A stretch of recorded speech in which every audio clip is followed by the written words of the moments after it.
Okay, so here we go with another Masters of the Universe Masterverse unboxing from New Eternia. That cool Masterverse logo. They redesigned the box since last time I opened some Masterverse figures. So we got like the artwork on the front now, photograph of the figure on the back, and some of the extra features that this one comes with. So this version of Man at Arms is inspired by Mark Taylor's original design. You can see the helmet's going to be a little bit different shape. You'll get a better look at that once we get it out of the package. But the original design that Mark Taylor came up with for Man at Arms was a little more like almost like a steampunk version of a Spanish conquistador. So yeah, when I was a kid, I always thought the main thing that Man at Arms helmet reminded me of, and we can see the more traditional Man at Arms helmet there, is Tron, which was a movie that I really liked in the early '80s. I still like it today, but as a kid, you know, Tron was like the new hotness, and now it's a classic, a bona fide classic. So so yeah, the photograph on the back is nice. Still got the cool artwork that we're used to having on the Masterverse boxes, so that's good. Putting the artwork on the front, I think, is a good move because it helps to sell the toy. Not only are you seeing the figure himself, what the figure actually looks like, but what the figure should look like in your imagination. So that's pretty cool. I like that setup. That's really good. This packaging, I think, is much better than the previous Masterverse packaging, which was kind of plain, you know, with the blue. It wasn't bad packaging, but this one I think is much better. So kudos to Mattel for stepping up your game as far as the packaging goes. The logo is certainly better and definitely more harkens back to the '80s version, whereas I think the previous Masterverse version looked a little bit more like the Netflix show. But it's got a little bit of a bio on the back here. We can see at the bottom. There we go. And it reads, Men at Arms, heroic master of weapons. The last thing Duncan remembered was He-Man shouting, by the power of Grayskull, reality cracked and all went dark. Suddenly, Men at Arms found himself in a new Eternia, one broken and in need of repair. Well, it's a good thing he's good at repairing things, huh? And then we also got the cross-sell artwork on the back. This week I will be opening 3 of these figures because I have 3 of these figures. I skipped on Skeletor, Skeletech. I just you know, I liked the Revolution cartoon. I thought it was good, but I just wasn't feeling that design. Honestly, I felt like it was a missed opportunity with that design. I kind of feel like they should have just used the if you were going to do like a biotech kind of Skeletor, you already had a good design for that with the New Adventures version of Skeletor. I think they should have just used that one. But that's just me.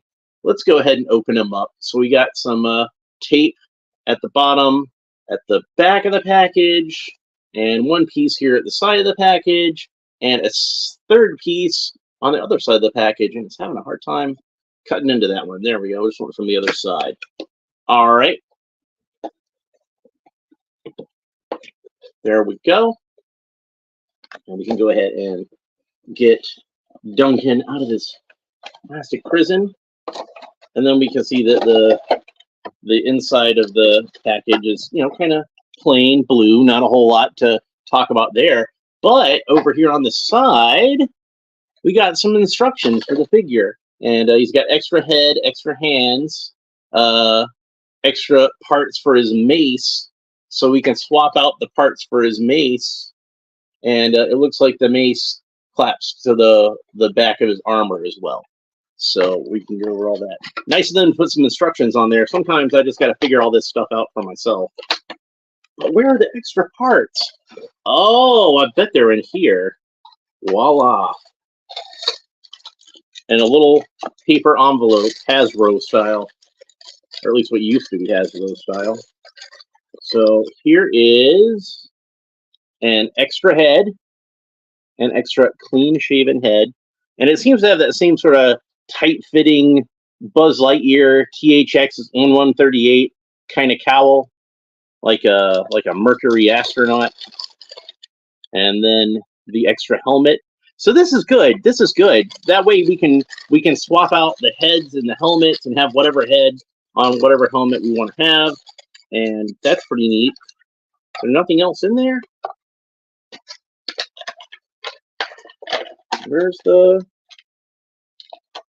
extra part for the stuck in there? I'm missing a part because I should have that top part of the mace, shouldn't I? Let's go ahead and pull the mace out. So it looks to me like if we follow the instructions, it should come apart here at the top. So there we go. But there should be an extra piece around here somewhere that is the flail part of the mace. Like you can see that there, like the ball is supposed to come loose and act like a flail. But it wasn't in the envelope with all this stuff. It doesn't seem to be in the plastic tray that the figure is on. So where's my flail? I ain't got no flail. All right, well, it does look like he has a rubber tab around his elbow, which I did not see. He doesn't have one around this elbow, just around the left elbow. Or, I'm sorry, the right, his right, my left. And then one around each ankle. Actually, it seems to be like the same one around each ankle, so I only had to cut that once. So good job on that. But yeah, I'm missing a part.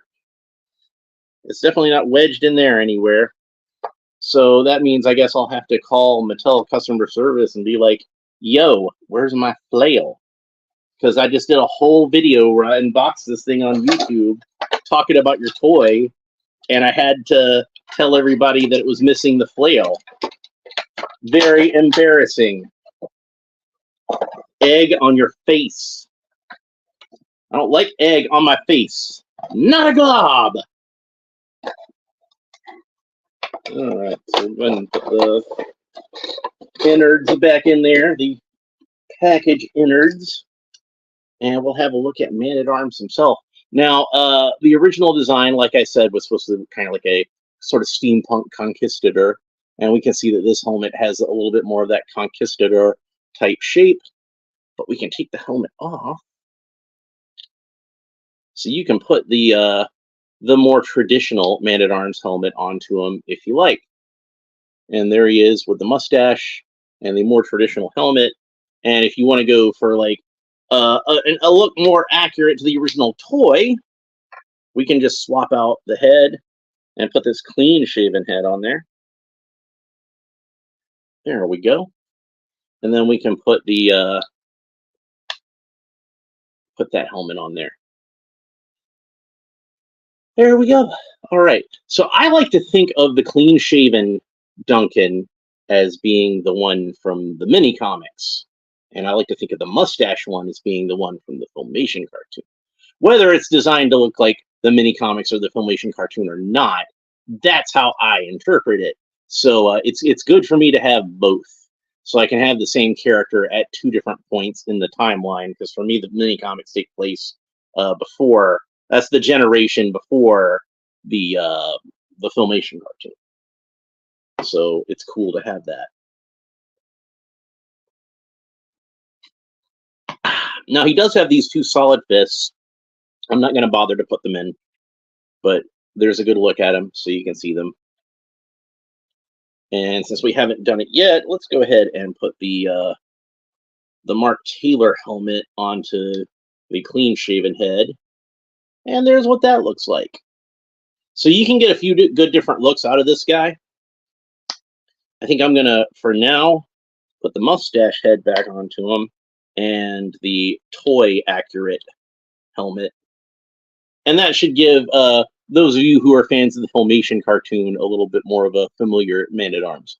So he does, however, like the original toy, not like the Filmation version, only have one set of armor for his left arm and his left shin. So just tripping over that word for whatever reason. So we got the mace. Let's go ahead and put the mace in his hand. Even if we can't use the flail feature because he Didn't come with the flail like he was supposed to. But there, he looks pretty cool with that mace, though, doesn't he? And we can take the mace out of his hand, and there's the little clip on the back, so we can clip the mace in there, like so. Clip it at the middle. That way he can reach back and grab it when he needs it. So that's pretty cool. Let's go over his articulation a little bit. So Man-at-Arms can look down about that far. He can look up about that far. Tilt his head kind of quizzically from side to side. Not as well as I would like, but you're able to do it. Head rotates all the way around. You can get a pretty good range of motion out of the head. That's the only articulation from the neck, is like right where the head meets the neck. And he does have this joint here underneath the rib cage, so we can move him around any which way we want to. That way, turn him this way, turn him that way. He's got a joint at the wrist, at the waist, so we can turn the waist all the way around like that. The arms rotate all the way around at the shoulders. And he does have a bicep swivel, so the bicep rotates all the way around. He's got double jointed elbows, and that's about the range of motion you get out of the elbows. Pretty good. The wrists, sorry, I gotta put his arm back down. The wrists rotate all the way around, and it looks like there's a hinge that moves it in a vertical fashion, which is good when you have a character that has a melee weapon like a mace. Also pretty good for rifles or whatever. He's got the same kind of articulation over here, but of course the shoulder armor is going to hinder it somewhat. It looks like the shoulder armor is held on with this strap, and it's just a solid strap. It doesn't have any kind of buckle or anything on it. So to remove it, you would have to remove the wrist and then remove the forearm armor. Excuse me. Damn. But yeah, to remove any of this armor, you would have to remove the hand, and then remove the forearm armor, and then the shoulder armor after. So that's how that would work.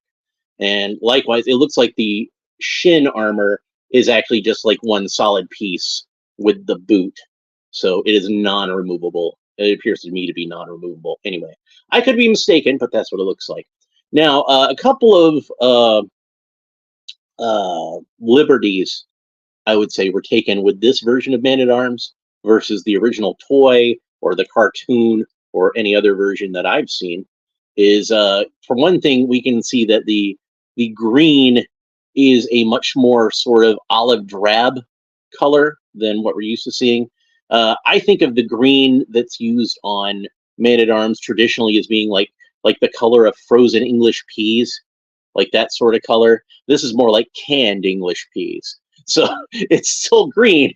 It's still an English pea, but it's just a different method of preparation. So that's one difference. And the orange is a bit more sort of orange than that sort of school bus yellow, that sort of cheddar sort of color like Man-at-Arms armor is traditionally done. It's a bit more sort of carroty than that. So, and then the other big difference I notice is instead of having the furry loincloth and barbarian type boots that He-Man has, we can see that he has more like a leather strap type loincloth, like a Roman soldier, like closer to what Skeletor has actually than He-Man. So that's an interesting choice, is it not? And oh yeah, we gotta go back to the legs in a minute. We'll go back to the legs in a minute once I finish this up. And you notice his boots are more like sort of like pirate boots than the traditional furry He-Man boots. All right, so let's go back to the articulation because I got kind of sidetracked. All right, so the legs can kick up about that far. Pretty good considering how, he's got this this rubber loincloth piece. It does seem like it's a very soft, very pliable type of plastic, so it's got a lot of give to it, so you can get him into a seated position fairly easily, so that's good. He's got double jointed knees bend back about that far, and then he's got boot cuts, so the boots rotate all the way around like so on both legs. It should be, although it's a little stuck there, but I got it loose. The ankle points down about that far, points up about that far, and it's on a rocker ankle, so it can move all the way around. So overall, I think this is a fine figure. And if you don't already have a Man-at-Arms in this scale, either with the, you would have had opportunity to buy him. There was several different versions of him in the Classics version, but if you were late to the game on Classics and you weren't able to pick that up, maybe you might have been able to get the Club Grayskull version. And if you missed out on that, there was already the Masters Universe Revelation version of it that came in the Masterverse line. But not everybody, I guess, would have been able to get that one. So if you weren't able to get any of those, here's another chance to pick up Duncan in this scale. And I think it's a fine figure. I'm pretty happy with it. I don't know if I would go so far as to say it was necessarily better in terms of the actual quality of the figure versus the Masterverse, the Revelation version, because that's also a really great Man-at-Arms figure. But I would say that it at least is on a par with that. And I kind of feel like giving it the extra head and extra helmet, and the fact that you can swap the heads and the helmets out, so you can put one helmet on whatever head you want. Like, you can just pick out whichever head you like best and whichever helmet you like best, and that can be the one that you display. So that's a really nice feature. I really like that.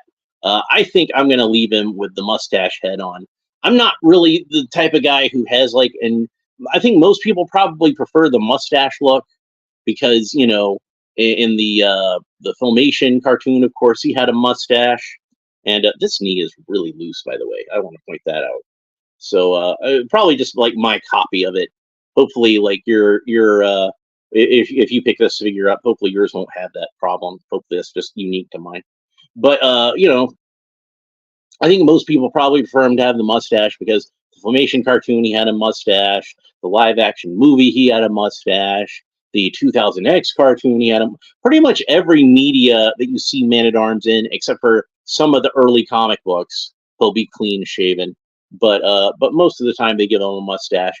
And I think that's because, he was supposed to be like an older character, like more of a mentor type figure to the other heroic warriors, especially Adam, who he was kind of like, the mentor figure to Adam, and the father to Tila and all that kind of stuff.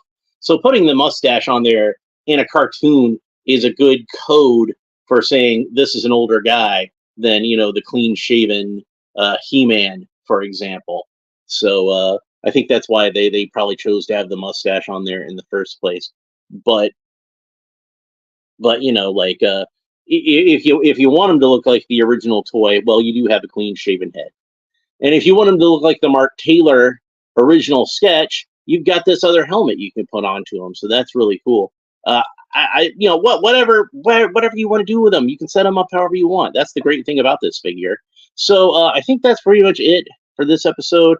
I hope you enjoyed it. Remember, I've got Trapjaw and Sorceress Tila to open up coming up this week. And I believe that I'll go ahead and do Trapjaw tomorrow, and that'll be what is today? I've done lost track of days. I've been working every day this week, so it kind of threw me off. Yeah, today's Wednesday, so tomorrow will be Thursday, and I will do Trapjaw tomorrow, and then finally Sorceress Tila I will do on Friday. Plus, I got the McFarlane DC Multiverse JLA Aquaman finally, so I can go ahead and open him up. So I think I'll do that on Saturday, and then I've got those vintage Batman the Animated Series items to unbox that I've been teasing. So if you want to watch me open up some 30-year-old toys, it's like that's something we're gonna have coming up. I found this guy at Walmart, so if you're looking for him, you should be able to find him at Walmart. If not, I'm sure, Amazon, Big Bad Toy Store, those would probably be some other options. So anyway, if you enjoyed this episode, please make sure you like and subscribe. I'll put you tough stuff down below. That'll help me in the algorithm, whatever that means. But if you want to make sure you catch the upcoming episodes and you don't miss out, hit the little bell, and that'll send you out really annoying push notifications to bug you when you're in the middle of doing something else and you're like, oh my god, it's this nerd again opening up his action figures. Anyway, that's pretty much it for this episode. I hope you enjoyed it. Thanks for watching. We will talk to you next time. Bye.